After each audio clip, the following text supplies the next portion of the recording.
আসসালামু আলাইকুম। সুপ্রিয় শিক্ষার্থী ভাই বোনেরা, আমাদের একাডেমিক পরীক্ষা থেকে শুরু করে বিভিন্ন প্রতিযোগিতামূলক পরীক্ষায় একটা কমন টপিক হলো কমপ্লিটিং সেন্টেন্স। তো কমপ্লিটিং সেন্টেন্সের ঢাকা বোর্ড 2024 এইচএসসি সেকেন্ড ইয়ারের কোশ্চেনটা সলভ করতেছি। দেখি কিভাবে সহজভাবে এটা সলভ করা যায়। তো প্রশ্ন বলা আছে, trees are essential for our existence. So তাহলে কী করা উচিত? We should plan trees more and more. আমাদের উচিত বেশি থেকে বেশি গাছ রোপণ করা।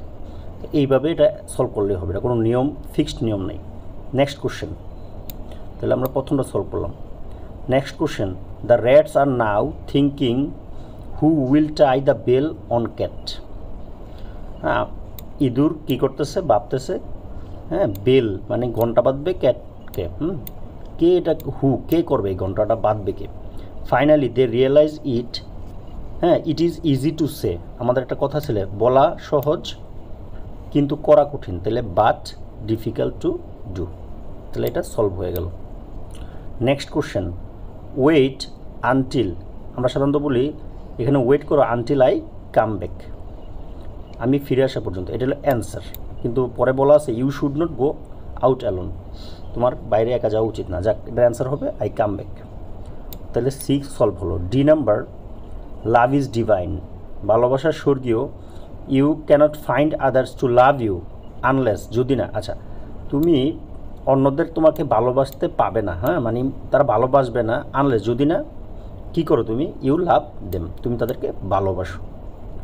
নেক্সট কোশ্চেন, যে punctuality is a great virtue.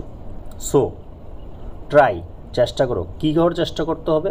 Try to be punctual, punctual হওয়ার চেষ্টা করতে হবে ইন ইউর এভরিডে লাইফ। তো এইখানে যতগুলো আমরা সলভ করলাম, এগুলোর জন্য নির্দিষ্ট রুলস জানা দরকার হবে, এরকমটা না, হ্যাঁ, কথা মিলাইতে পারলেই হবে। নেক্সট কোশ্চেন, যে the patient was so serious and we were looking for a doctor. আচ্ছা, সিরিয়াস, আমরা ডাক্তার খুঁজতেছি। Alas high the patient had died before. আমরা জানি এই বিফোর আফটারের একটা নিয়ম আছে, খুবই সহজ। বিফোর মানে পূর্বে, মনে রাখবো পূর্বের অংশে হ্যাড এবং ভার্বের থার্ড ফর্ম থাকবে। হ্যাড এবং ভার্বের, আর আমরা জানি হ্যাভ এজ হেডের পর ভার্বের থার্ড ফর্ম থাকে। তা আর একটা জিনিস মনে রাখবো, হ্যাডের হ্যাড প্লাস ভার্ব ফর্ম যে অংশে থাকে এর বিপরীত পাশে অবশ্যই ভার্বের সেকেন্ড ফর্ম হয়, এটা একটা নিয়ম। হ্যাঁ, তাহলে এই জন্য, হ্যাঁ, the patient had died before the doctor came. Next question, যে শেয়ারিং ইজ ড্যাশ। আচ্ছা, পরের সেন্টেন্স কী লেখা আছে? So teach your children how to share. তো শেয়ারিং সম্পর্কে একটা কথা বলো, যে sharing is always better for, হ্যাঁ, লার্নিং, অথবা always good for us. Sharing সবসময় ভালো, এটা বললাম। তারপরে so teach your children how to share, কিন্তু আমরা অ্যান্সার তো করবো এতটুকু। নেক্সট কোশ্চেন, যে everybody must be considered, must be conscious. সবাই কী হবে? কনসিয়াস হবে অফ হেলথ, বিকজ, কারণ কি? কারণ হলো হেলথ ইজ ওয়েলথ, অথবা health is the root of all happiness.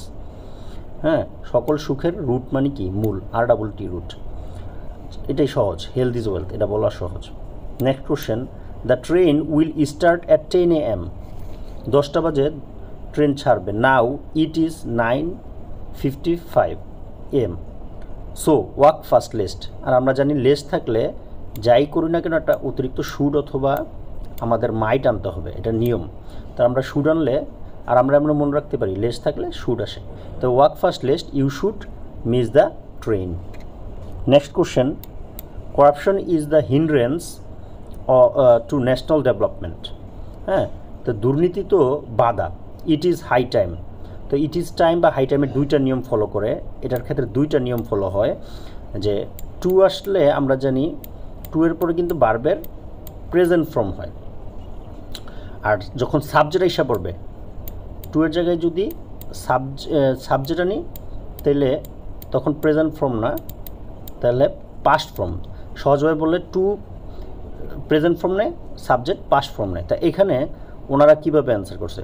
যে it is high time we, হ্যাঁ, ওনারা সাবজেক্ট আনছে, উই আনছে, হ্যাঁ, তো এই জন্য স্টার্টেড লেখছে। তো it is high time we started an anti corruption movement, অথবা উই টেকের জায়গায় টুক লেখছে, we took steps against corruption, কিন্তু আমরা যদি টু দিয়ে লিখতাম it is high time to take steps against corruption, আর সাবজেক্ট দিয়ে লেখার ক্ষেত্রে টুক হবে। তো আমরা পরেরটাই অ্যান্সার নিই, কারণ পরেরটা সহজ আছে। তো এই ছিল ঢাকা বোর্ড 2024 সম্পর্কিত আলোচনা। সবার জন্য শুভকামনা। Thanks for watching.